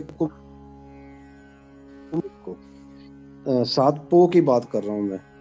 उसके बाद अगले दिन 8 तारीख को गंगू रसोइया, जिसका आपने जिक्र भी किया, जो इनके घर पे खाना बनाता था, रसोइये का काम करता था, उसको पता लगा कि गुरु साहब के साहबजादे और माता जी यहीं आसपास किसी गांव में ठहरे हुए हैं। तो वो उस दिन में आया मिलने के लिए और इनको विनती करने लगा कि आप रात को मेरे घर पे चल के रुकिए। छोटे साहबजादे अकेले थे और कोई उनके साथ में था नहीं। उनको ये लगा कि जो गंगू रसोइया है, इसने बहुत समय गुरु गोविंद सिंह जी के यहाँ, हमारे परिवार के यहाँ सेवा की है खाना बनाने की, तो इसके यहाँ पर चलते हैं, कुछ सेफ रहेंगे, सुरक्षित रहेंगे, क्योंकि आसपास तो मुगल राज का पहरा था, सिपाही घूम रहे थे, पता नहीं कब कौन आके कैसे कैद कर ले। तो माता जी और दोनों साहबजादे गंगू के घर चले गए हैं। उस रात गंगू के घर रुके हैं। गंगू के घर जब रुकते हैं रात को, तो माता जी के पास कुछ सोने की मोहरें थी जो उनके पोटली में बंधी हुई थी। वो माता जी जब सो गए, बच्चे भी सो गए, तो गंगू ने देखा कि माता जी के पास एक पोटली है। उसने पोटली को उठा के देखा, उसमें सोने की मोहरें हैं। तो उसके मन में एक लालच आ गया कि क्यों ना मैं सोने की मोहरें अपने पास रख लूं। तो उसने सोने की मोहरें चुरा के अपने पास रख ली, लेकिन माता जी जाग रहे थे। गंगू को यह लगा कि ये सभी सो गए हैं। माता जी को कहाँ नींद आनी थी, उनका सारे परिवार बिछड़ चुका था। गुरु गोविंद सिंह जी के बारे में उनको नहीं पता कहाँ है, 2 बड़े पोते जो थे उनके बारे में पता नहीं था। तो रात को जब गंगू ने ये पोटली उठा ली, तो माता जी ने उनको बोला कि ये मेरा पैसा नहीं है, गुरु गोविंद सिंह जी का पैसा नहीं है, ये संगत का पैसा है और ये संगत के लिए ही खर्च करना है। बहुत मुश्किल से इसको रखा है कि ताकि कभी मुश्किल का समय आए तो उस समय इसको खर्च कर लिया जाए। तो आप ऐसा क्यों कर रहे हो? तो गंगू को यह लगा कि मेरी तो चोरी पकड़ी गई है। तो धमकी देनी शुरू कर दी कि या तो आप चुप कर रहे हैं, नहीं तो मैं सुबह जाके आपको मुगल सेना के पास पकड़वा दूंगा। माता जी ने यह भी बोल दिया कि चलो कोई बात नहीं, आपने धन रखना रख लीजिए, ये सोने की मोहरें रखनी है रख लीजिए, लेकिन हमारे बारे में किसी को सूचना मत देना। अब गंगू को यह लगा कि अगर मैं जाके सूचना दे दूंगा मुगल सेना को या मुगल शासकों को, तो मुझे वहां से इनाम मिल जाएगा। मुरिंडा एक जगह है पंजाब में, वहां कोतवाली, उस गांव को मुरिंडा कोतवाली लगती थी। सुबह उठते ही गंगू ने, ये 9 तारीख की बात है, 9 पोह की, तो गंगू ने सुबह जाके मुरिंडा कोतवाली में जाके खबर दे दी कि गुरु गोविंद सिंह जी के बच्चे, छोटे बच्चे 5 और 7 साल की उम्र, जैसे अभी आपने जिक्र किया, और माता जी मेरे कस्टडी में, मेरे कब्जे में है, तो मैं उनको आपको सौंप देता हूँ, लेकिन उनके लिए जो इनाम रखा है सरकार की तरफ से, आप वो इनाम मुझे दें। तो वहां उसने मुगल सेना से इनाम भी ले लिया, सोने की मोहरें भी चुरा ली और माता जी और बच्चों को उनके हवाले कर दिया। 9 पोह की रात माता गुजरी जी और दोनों छोटे साहबजादे ये उस कोतवाली में रात में रुके हैं, जो थाना होता है उसमें रात में रुके हैं। वहां उनको रोका गया। अगले दिन उनको वजीर खान, जो उस इलाके का शासक था, सरहंद में उसकी कचहरी लगती थी, अगले दिन सुबह 10 तारीख को उस वजीर खान की कचहरी में पेश किया गया। जब वजीर खान के पास लाया गया तो उसने, वजीर खान ने बोल दिया कि इनको अभी ठंडे बुर्ज में ठहराया जाए। अभी कचहरी, ठंडा बुर्ज क्यों बोलते हैं हम उसको, एक बुर्ज था बहुत ऊंचा, जिसकी ऊंचाई लगभग 150 फीट थी, और वो बुर्ज का मतलब है एक ऐसा टावर, जो ऊंची सी बिल्डिंग, और उस बुर्ज के पास एक नदी बहती थी। उसको ठंडा बुर्ज इसलिए बोलते थे कि वजीर खान गर्मी के दिनों में उस बुर्ज में कभी कभी आराम करने आता था। उस बुर्ज में इसलिए आता था कि उसकी लोकेशन इस तरह की थी कि गर्मी के मौसम में भी वहां गर्मी नहीं लगती थी। एक तो ऊंचाई बहुत ज्यादा थी, 150 फीट की हाइट थी, दूसरा पास में नदी बहती थी, नदी बहने से जो उसकी नदी की ठंडी हवाएं हैं उस बुर्ज के साथ टकराती थी, तो वहां का मौसम बिल्कुल ठंडा हो जाता था गर्मी के मौसम में भी। और हम ये अंदाजा लगाएं, जो बुर्ज गर्मी के मौसम में ठंडा हो जाता है, वो दिसंबर की रातों में जब कड़कती ठंड पड़ रही होती, तब वहां कितनी ठंड हो रही होगी। उस ठंड के मौसम में ठंडे बुर्ज में बिना गर्म कपड़ों के माताजी और बच्चों को ठहरा दिया गया। ये 10 पो की बात है। 11 पो को उसने आदेश दिया कि 11 पो को इन बच्चों को कचहरी में पेश किया जाए। कचहरी में पेश किया तो वहां भी उन्होंने एक योजना बना रखी थी। जो मेन गेट था कचहरी का उसको बंद कर रखा था, उसके साथ एक छोटी खिड़की नुमा एक दरवाजा रखा हुआ था, बिल्कुल छोटा सा। वो इसलिए कि जब साहबजादे अंदर आएंगे तो सिर झुका कर आएंगे। इतनी भी उसकी हाइट नहीं रखी गई थी कि 5 या 7 साल का बच्चा भी सीधा निकल सके। तो इतनी छोटी खिड़की रखी गई थी ताकि जब साहबजादे अंदर आए वो सिर झुकाएं, ताकि उनका सिर ऊपर ना टकराए, तो हम ये कह देंगे कि साहबजादों ने मुगल सल्तनत के सामने सिर झुका दिया है। वो इस चीज को प्रूव करना चाहते थे जी। लेकिन साहबजादे तो गुरु गोबिंद सिंह जी के बच्चे थे, गुरु तेग बहादुर साहब जी के पोतरे थे। उनको तो कुछ और ही शिक्षा मिली हुई थी। उन्होंने देखा कि ये तो बहुत छोटी खिड़की है, सीधे अंदर नहीं जाया जा सकता। तो साहबजादा ने क्या किया, अपने चरण पहले अंदर रखे उस दरवाजे से। तो वजीर खां और उसके जो दरबारी थे उन्होंने सबसे पहले साहबजादों के चरणों को देखा और अशश कर उठे कि ये क्या, ये छोटे छोटे बच्चे, और इन्होंने इतनी कमाल की स्ट्रेटजी बनाई है, हमारी जो योजना वो सारी फेल कर दी है। हम तो ये चाह रहे थे कि सिर झुका के आएंगे, लेकिन इन्होंने तो सबसे पहले अपने चरण हमें या पैर हमें दिखाए हैं। तो वो एकदम घबरा गए। जब अंदर गए हैं तो वजीर खान ने और उसके दरबारियों ने साहबजादों से अपना धर्म त्याग दें, आपको हम सुंदर सुंदर कन्याओं से आपकी शादी करवा देंगे, आपको बहुत माल पैसा शोहरत महल सब कुछ देंगे, जितनी दुनिया की सुख सुविधाएं हैं सारी देंगे आपको। जिस तरह का भी भोजन चाहिए वो भोजन भी मिलेगा, जिस तरह के आपको परिवार चाहिए आपके साथ अच्छी अच्छी लड़कियों की शादी करवा देंगे, आपको किसी तरह की कोई दुख तकलीफ नहीं होगी, आप अपना धर्म चेंज कर लीजिए, इस्लाम धर्म कबूल कर लीजिए। लेकिन गुरु गोबिंद सिंह जी के पुत्र थे, उन्होंने इस बात के लिए इनकार कर दिया। उस दिन वजीर खान ने उनको बोला कि आप जाओ अपनी दादी से बोलो कि या तो वो आपको धर्म तब्दील करने के लिए, इस्लाम धर्म कबूल करने के लिए प्रेरित करे, मना ले, और उसके बदले में आपको सारी सुख सुविधाएं दी जाएंगी। अगर आप ऐसा नहीं करते तो आपको कत्ल कर दिया जाएगा, मार दिया जाएगा, शहीद कर दिया जाएगा।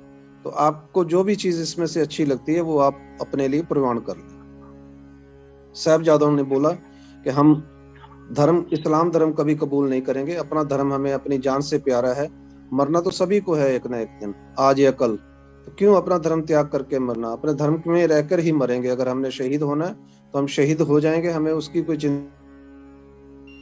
सुख सुविधाओं की बात कर रहे हैं वो तो बहुत क्षणिक है, आज है कल नहीं है, अब है थोड़ी देर में नहीं है, तो उन सुख सुविधाओं की हमें जरूरत नहीं है।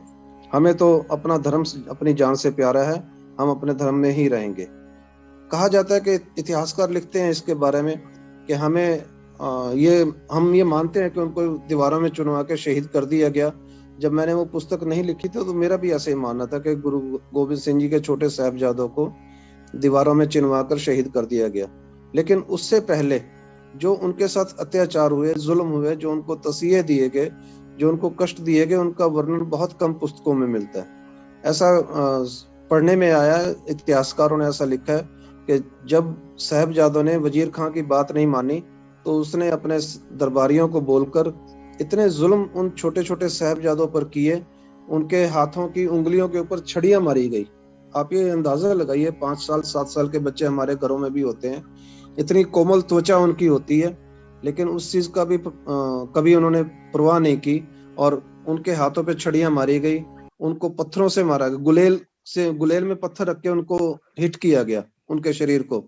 गुरु साहब के जो छोटे साहबजादे थे उनके माथे में वो पत्थर लगे, एक साहबजादे के आंख में भी पत्थर लगा, ऐसा भी इतिहासकार लिखते हैं। सो इतने तरह डिफरेंट तरीके से उनको तसीहे दिए गए, कष्ट दिए गए, जुल्म किए गए, ताकि ये अपना धर्म छोड़कर इस्लाम धर्म कबूल कर ले। जब गुरु गोबिंद सिंह जी के साहबजादे माता गुजरी जी के पास गए तो माता जी ने उस दिन का हाल पूछा कि आज क्या हुआ, तो उन्होंने सारी जो भी उस दिन कचहरी में हुआ सारी बातें बताई। माता जी ने शुक्र किया कि मेरे बच्चे छोटे छोटे हैं, 5 और 7 साल की उम्र है, इतने उनको कष्ट दिए गए, इतने लालच दिए गए, इतने डरावे दिए गए, हर तरह से उनको धर्म का त्याग करने के लिए बोला गया, लेकिन इन साहिबजादों की ये कमाल है कि इन्होंने धर्म का त्याग नहीं किया। माता जी ने फिर शुक्राना किया, अपने दोनों पोतों को अपने गले से लगा लिया। अगले दिन फिर वैसा ही हुआ, कचहरी में बुलाया गया। जो वजीर खां के सैनिक थे वो उनको लेने के लिए आए। उनको बोला गया कि आप धर्म कबूल कर लो, इस्लाम धर्म कबूल कर लो, नहीं तो आपको शहीद कर दिया जाएगा, मार दिया जाएगा। आप लालच भी दिए गए, लेकिन वो नहीं माने। फिर फाइनली काजी ने ये हुक्म सुना दिया कि साहबजादों को दीवारों में चिनवा कर शहीद कर दिया जाए। 13 पो की बात है, जिस दिन सुबह 10 बजे उनका समय मुकर्रर किया गया कि 13 पो को सुबह 10 बजे इनको शहीद कर दिया जाए। लगभग आधा घंटा लगा उस दीवार को चुनवाने में। 10:30 बजे तक सुबह वो दीवार चिनी गई। अचानक क्या हुआ, जब दीवार उनके नाक तक पहुंची, चेहरे तक पहुंची, तो दीवार के 2 हिस्से हो गए। साहिबजादे बेहोश होकर नीचे गिर पड़े। काजी ने देखा कि इनके सांस अभी चल रही है। 2 जल्लाद थे, शाशल बेग और बाशल बेग। उन दोनों को बोला गया कि इनकी गर्दन पे छुरी मारकर इनको कत्ल कर दिया जाए, शहीद कर दिया जाए। उन दोनों जल्लादों ने साहिबजादों के सिरों को अपने घुटनों में लेकर और दोनों के गर्दन पर छुरी चलाकर उनको शहीद कर दिया गया। ये लगभग ऐसा इतिहासकार लिखते हैं कि सुबह 11:15 बजे के आसपास की बात है, जब दोनों साहिबजादों को शहीद किया गया। साहिबजादे तड़पते रहे और अंत में उन्होंने अपने श्वास त्याग दिए। इससे हमें शिक्षा ये मिलती है कि आज के समय में अपने धर्म के प्रति हम अपना प्यार रखें, किसी से डरे नहीं, किसी के लालच में ना आए। इन चीजों से हमें बच के रहना और अपने अंदर इतनी जरूरत पैदा करें कि बड़े से बड़ा तानाशाह, बड़े से बड़ा अत्याचारी, बड़े से बड़ा जालिम भी हमारे सामने हमें झुका ना पाए। वाहिगुरु जी का खालसा, वाहिगुरु जी की फतेह। बहुत शुक्रिया परमिंदर सिंह जी। मैं मेरी दिल की धड़कनें आपकी इन बातों से मरहूम है। मेरे पास कोई शब्द नहीं है। मैं सतनाम श्री वाहिगुरु के नाम से 1 मिनट का इन बच्चों के साहिबजादों के कुर्बानी को लेकर हम शांत रहेंगे। आज के इस लाइव प्रोग्राम में मैं सभी से निवेदन करूंगा, वाहिगुरु जी का खालसा, वाहिगुरु जी की फतेह।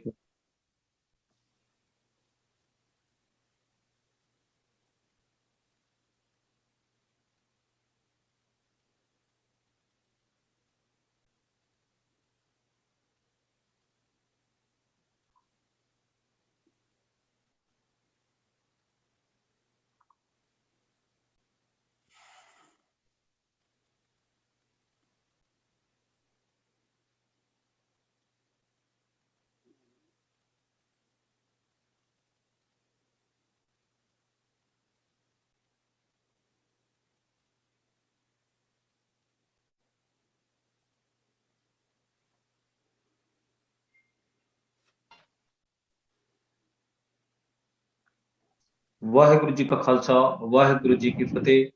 जो बोले सो निहाल, सत श्री अकाल। शुक्रिया परमजीत सिंह साहब, आपने हमारे इस परिचर्चा में भाग लेकर हमें कृतार्थ किया है और उन छोटे साहिबजादों की कुर्बानी को हमारे सामने ऐसे प्रस्तुत किया कि जैसे हम उस घटना को अभी साक्षात देख रहे हैं, ऐसा मुझे महसूस हुआ। वैसा मानवता चैनल को आज के इस महत्वपूर्ण चर्चा के लिए मेघराज जी का, डॉक्टर कृपाल सिंह का, जसबीर भाटिया साहब विशेष शुक्रिया अदा करेंगे। I'd like to say a few words, please. जी देखो, ये बहुत सोनी बातें हुई हैं और बहुत डिटेल में गलबात शुरू हुई है, पर बात यह है कि हमें उनकी याद को परपेचुएट करने के लिए भी सोचना चाहिए जो उनकी कुर्बानियों हैं। जैसे कि हम अपने यंगर बच्चे हैं, जो बच्चे हैं, एडल्ट्स, यंग एडल्ट्स हैं, उनमें उनकी याद और उनकी हिस्ट्री एंड होश पैदा कर सके। इनके लिए हमें विचार करने की जरूरत है। जैसे कि हम यहाँ यूएसए में, जहाँ मैं रहता हूँ, यहाँ कलरिंग बुक्स यूज की जाती हैं बच्चों को सिखाने के लिए, डिबेट्स होती हैं उनकी जीवनी बाबत, और जो लोकल लाइब्रेरी फॉर एग्जांपल उसका नाम उनके नाम पर रख दिया। जहाँ ऐसे ही कोई लोकल पार्क होए उसका नाम उस पर रख दिया, ताकि किसी न किसी तरीके तरीके में याद बच्चों में पैदा करनी चाहिए। ये हम उनका ख्याल नहीं, आंखें मुरे नहीं रहेंगी वो उनकी बातें, तो उस दिन ही उसको विचार करते हैं जब उनका दिहाड़ा हो। दैट्स नॉट इनफ ਸਾਡੇ ਤੇ ਜੋਸ਼ ਤੇ ਹੋਸ਼ ਪੈਦਾ ਕਰਨ ਦੇ ਲਈ। ਸੋ ਇਸ ਬਾਬਤ ਵੀ ਸਾਨੂੰ ਵਿਚਾਰ ਕਰਨ ਦੀ ਬਹੁਤ ਜ਼ਰੂਰਤ ਹੈ ਕਿ ਵੀ ਕਿਸ ਤਰ੍ਹਾਂ ਉਹਨਾਂ ਦੀ ਯਾਦ ਨੂੰ परपेचुएट किया जाए। वाहिगुरू जी का खालसा वाहिगुरू फतेह। बहुत शुक्रिया डॉक्टर कृपाल सिंह साहब, आपने बहुत ही पॉइंट आउट आज के इस कोट करते हुए आज के इस बातों को रखा है। हमें ये महत्वपूर्ण विचार को याद रखने की जरूरत है, जन जन तक ये बातें सोचने पर मजबूर करने की जरूरत है, क्योंकि हम जब तक इतिहास की जानकारी को इम्प्लीमेंटेशन नहीं करेंगे, अपने जीवन पर नहीं उतारेंगे, हम मानवता को नई दिशा नई राह नहीं दे सकते। बहुत बहुत शुक्रिया कृपाल सिंह साहब आपका। मैं आज की इस परिचर्चा को और संक्षिप्त में ले जाने से पहले मैं जसबीर भाटिया साहब से निवेदन करूंगा कि वो कुछ कहना चाह रहे हैं। जसबीर भाटिया साहब।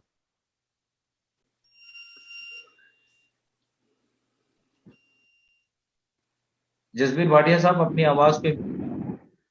जी, जो अभी डॉक्टर कृपाल सिंह जी ने कहा, मैं उसी बात को थोड़ा सा आगे दोहराना चाहता हूँ। और कई बार इसके बारे में बात हो चुकी है इसी प्लेटफॉर्म पे। शिक्षा और ज्ञान और इतिहास हम कैसे सब जनता तक पहुंचाएं, ये बातें हो चुकी हैं। लेकिन अभी डॉक्टर साहब ने बड़ी महत्वपूर्ण बात की है कि उनके नाम के कुछ स्मारक बनाए जाएं और फिर लोगों में उत्साह होगा भाई ये स्मारक इस नाम से क्यों बना। दूसरी बात ये कहूंगा मैं कि छोटी छोटी बुक्स हैं, जैसे हमारे सरदार परमिंदरजीत सिंह ने इतिहास लिखा है और वो संक्षेप में ये छोटी छोटी किताबें बना के हिंदी में अगर ये डिस्ट्रीब्यूट कर सकें, हमारे भाई साहब हैं जैसे जगकुरे साहब हैं, कुंटे साहब हैं, साहू साहब हैं, वो उन किताबों को सब बच्चों तक, नौजवानों तक पहुंचाएं ताकि उनके इतिहास का मालूम हो। क्योंकि हमारा जो देश की जो शिक्षा प्रणाली है उसमें तो कोई स्थान नहीं है और ना ही वो करने देंगे। तो ये बात बहुत जरूरी है कि हम इस शिक्षा को आगे बढ़ाएं, उनकी जो यादें हैं ताकि लोगों तक पहुंचे और वो अपने जीवन में इसका जो उनका लेसन है लर्न करें और आगे अपने विचारधारा को बढ़ाएं ताकि अपने देश की तरक्की हो, उनमें ये शक्ति पैदा हो कि अपने मानव अधिकारों के लिए वो लड़ सके। यही बात कहूँगा। भाई खालसा भाई फतेह। मैं कहना चाहता, आपने जो कहना चाह रहे हैं सर लास्ट में अपनी प्रतिक्रिया दें, हमारा समय कंप्लीट हो चुका है। मैं कहना चाहता हूँ भाटिया जी ने जो कहा, डॉक्टर कृपाल सिंह जी ने जो कहा है, एक्चुअल में केवल हमें उनकी गाथा केवल बोलने तक सीमित नहीं होना चाहिए। उसको एक व्यवहारिक जीवन में परिवर्तित करने के लिए हमें बहुत तरह के, जैसे भी परमजीत सिंह जी ने बहुत सारी जिससे डिटेल से बताया, उनका डिटेलिंग करके उनको किसी न किसी फॉर्म में एक जन आंदोलन का एक स्वरूप देना चाहिए ताकि वो अधिकार के प्रति और कुर्बानी के प्रति उनमें चेतना पैदा हो। ये बहुत ज्यादा महत्वपूर्ण है। हमें केवल चर्चा का विषय ही नहीं बनाना, बल्कि उसको इम्प्लीमेंटेशन का विषय बनाना हमारे लिए बहुत ज्यादा जरूरी है। तभी हम उन कुर्बानियों का फायदा ले पाएंगे। कुर्बानियां हमारे लिए खाली नहीं जानी, कुर्बानी खाली नहीं जाना चाहिए। कभी भी कोई कुर्बानी खाली ना जाए, ये बात याद रखिए। अगर कुर्बानी खाली जाता है तो कुर्बानी नहीं है, कुर्बानी कभी खाली नहीं जानी चाहिए। ये बातें हम लोगों को बार बार, तभी यही मानवता का संदेश है कि कुर्बानी हमें मानवता का रास्ता दिखाता है। तो ये मेरा कहना है। और उनको हम रिक्वेस्ट करेंगे, परमजीत सिंह जी हैं, बिल्कुल हमें निश्चित रूप से हम इसको अपने लोगों के बीच में प्रचारित करते हैं और करेंगे, विस्तार से करेंगे कुछ। लेकिन जो ऐसे राइटअप को हमें सेलेक्ट करके सब लोगों के बीच में सर्कुलेट करें तो बहुत अच्छा रहेगा, ताकि हम उनको अपने भाषा में इधर अपने ढंग से भी प्रचारित कर सकेंगे, कहानी के माध्यम से हम दे सके। अभी हमने सुना है, हम निश्चित रूप से इसको कैडर कैंप और के माध्यम से मैं प्रशिक्षण करते रहता हूँ, मैं निश्चित रूप से इसको पूरी डिटेलिंग करके दूंगा। लेकिन अभी भी हमें नाम वाइज और एक वाइज है डिटेलिंग है, उतना नहीं हो पाता है, वो हमें चाहिए। जी बहुत शुक्रिया खुड़े साहब। मैं आज के सभी मेहमानों को, हमारा समय पूरा तरीके से कंप्लीट हो चुका है, हमारे पास समय भी हमको और इजाजत नहीं देता है। मैं लास्ट कमेंट के लिए परमजीत सिंह के पास में चूंकि बातें रख दी गई है कि किताबों को हम हमारे तक कैसे पहुंचे, और हम हिंदी भाषी क्षेत्र के लोग हैं, मीडिया से जुड़े हुए हैं, तो इन किताबों को हमारे तक उपलब्ध कराने की कोशिश की जाए, और हम और भी लोगों तक, युवा लोगों तक, और जो पढ़ने लिखने बेटे और बेटियां हैं उन तक लेके जाएं इस इतिहास की जानकारी को लेकर। क्योंकि रायपुर छत्तीसगढ़ में भी बहुत सारे ऐसे हमारे जो सिख भाई हैं जो बच्चों को उनके जो शिक्षक दिवस है, छात्रों का जो दिवस मनाया जाता है, उस अवसर पर लास्ट ईयर में इन 4 साहिबजादों की जीवनी को लेकर जो कार्यक्रम किया गया था, वहां पे मैं गया था। वहां 5000 स्टूडेंटों को बुला करके रायपुर में एक वीडियो फिल्म दिखाया गया था गुरु जी के 4 साहिबजादों की कुर्बानी को लेकर। उसमें मुझे भी बहुत प्रेरणा मिली। तो ऐसे ही कुछ सिस्टम बना करके हम इनकी कुर्बानियों को लेके जाएं, जैसा कि खोटे साहब ने कहा है। तो मैं अंतिम प्रतिक्रिया के रूप में परमजीत से फिर साझी करना चाहूंगा कि आज के इस कार्यक्रम को जो लोगों ने राय दी है उस पर अपने विचार दें। परमजीत सिंह साहब अपनी आवाज को म्यूट करें, उसके बाद हम आज के इस कार्यक्रम को समाप्त करेंगे।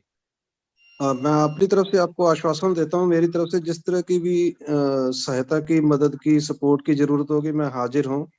हिंदी में अगर आप कहेंगे साहित्य उपलब्ध करवाना तो मैं हिंदी में भी लिख दूंगा, क्योंकि वो जो ओरिजिनल मैंने पुस्तक लिखी थी पंजाबी में थी। हिंदी में भी, क्योंकि हिंदी मेरा एक विषय रहा है ग्रेजुएशन में हिंदी मेरा विषय रहा है, तो हिंदी की भी मुझे अच्छी जानकारी है, मैं हिंदी में उसको ट्रांसलेट कर दूंगा। दूसरा, अगर पर्सनली भी मुझे अगर कहीं जाना पड़े इस कार्य के लिए तो मैं हमेशा तत्पर रहता हूँ।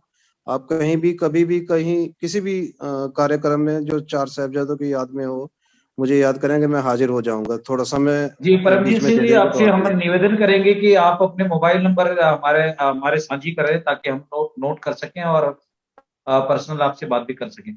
आपका मोबाइल नंबर मैं चैट बॉक्स में डाल दूं तो ठीक रहेगा। जी जी।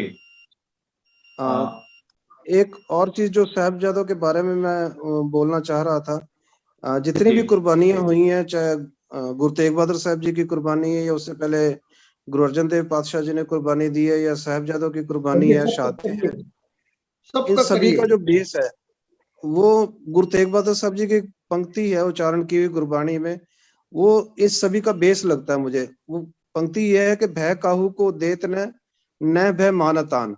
ना तो हमने किसी को भय देना है, ना तो किसी को डराना है, ना किसी से डरना है। ये टैगलाइन आज हमारे समाज के हर वर्ग के लिए इम्पोर्टेंट है, चाहे वो हमारे परिवार है, चाहे हमारी सोसाइटी है, चाहे हमारा शहर है, चाहे हमारा राज्य है, चाहे हमारा देश है। हम ना किसी से डरे, ना किसी को डराएं। मुझे ये लगता है कि ये मूलभूत सिद्धांत है सिक्की का। इसी को हेडिंग बनाकर आप किताब लिखिए ना, इसी को हेडिंग बनाइए, बहुत अच्छी चीज है। इसको हेडिंग बनाइए। पंक्ति यही है कि भय काहू को देत रहे, ना किसी को भय देना है, ना किसी का भय मानना है। बिल्कुल बिल्कुल सही है। परमजीत सिंह जी, आपने आपका नंबर एक बार और हमको रिपीट करते हैं बोल करके, ताकि हम नोट कर सके। 799791 जी 24500 977912450 जी। बहुत शुक्रिया। मैं आज के इस परिचर्चा को यही विराम देने से पहले आज के प्रोग्राम में जुड़े सभी सम्मानीय मेहमानों का, जिसमें जसबीर भाटिया साहब का अमेरिका से, डॉक्टर कृपाल सिंह साहब का अमेरिका से, परमिंदर सिंह जी का लुधियाना से, जो एक लेखक भी है हमारे साथ, एक और लेखक है टी.आर. खोटे साहब, उनका भी, और संतोष साहू साहब का जो छत्तीसगढ़ रायपुर से जुड़े हुए थे, और एक मेहमान और जुड़े थे शैलेंद्र सिंह, उनका प्रतिक्रिया हमें नहीं मिल पाई, जयंती कुटे जी का। सभी मेहमानों का आज की इस महत्वपूर्ण चर्चा में अपने समय देकर विचार साझी करने के लिए बहुत बहुत धन्यवाद करूंगा, और स्पेशल वॉइस ऑफ मानवता चैनल का भी हम धन्यवाद करेंगे। और आज की इस परिचर्चा को यहीं विराम देते हैं। तब तक वॉइस ऑफ मानवता चैनल से आप जुड़े रहे, लाइक करें, शेयर करें और अपनी प्रतिक्रिया भी दें, ताकि हम समय समय पर महत्वपूर्ण महान पुरुषों की जीवनी को लेकर, प्रेरणा को लेकर आपके सामने हाजिर होते रहे। तब तक के लिए आप लोगों से विदा चाहते हैं। वाहिगुरु जी का खालसा, वाहिगुरु जी की फतेह। सतनाम।